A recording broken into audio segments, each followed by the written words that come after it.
आदाब, मैं हूँ अरताज सैयद। अभी चंद दिन पुरानी बात है, एक नशिस्त में जाने का इत्तेफाक हुआ तो वहाँ पे कुछ शायरी सुनने को मिली। एक कलाम शायद मैंने पहले भी कभी सुना था, उसका एक मिसरा मेरे ज़हन में रह गया। वो कुछ इस तरह से था कि चीखती तुम रही और मेरा गला बैठ गया। बस ये कलाम जब दोबारा मैंने सुना तो मैंने फ़ौरन कह दिया, भाई इस किस्म की शायरी तो मैं भी कर सकता हूँ। मेज़बान खफ़ा हो गया और लोग खफ़ा होने लगे, अरताज भाई आप शायरी करेंगे, आपको क्या पता शायरी क्या होती है? बड़े कमाल की बात की। और इस किस्म की किस किस्म की भाई, एक शायर का कलाम है। मैंने कहा भाई बात ये है, ऐसी शायरी के लिए शायर होना ज़रूरी नहीं है, ये आमद होती है और इंसान बस कह देता है और फिर वो शायर बन जाता है।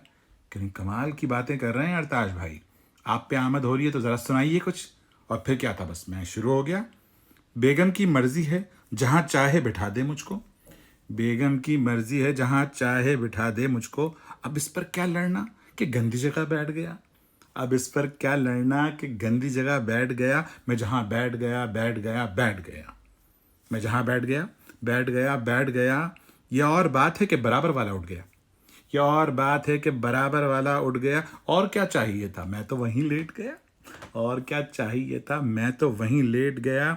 बेगम का लड़ना ड्रोन का हो हमला जैसे, बेगम का लड़ना ड्रोन का हो हमला जैसे, अचानक ही वो चिल्लाई मेरा कलेजा बैठ गया, अचानक ही वो चिल्लाई मेरा कलेजा बैठ गया। घर में हो तहजीब की बातें मुमकिन ही नहीं, घर में हो तहजीब की बातें मुमकिन ही नहीं, बेगम ने फेंका जूता मैं उछला और फिर बैठ गया, बेगम ने फेंका जूता मैं उछला और फिर बैठ गया। अब आप बताइए कैसी लगी आपको ये मेरी गज़ल, और उसके बाद क्या हुआ ये मत पूछिएगा। लेकिन अगले मुशायरे में फिर मैं आऊँगा और फिर कोई नई गज़ल आपको सुनाऊँगा।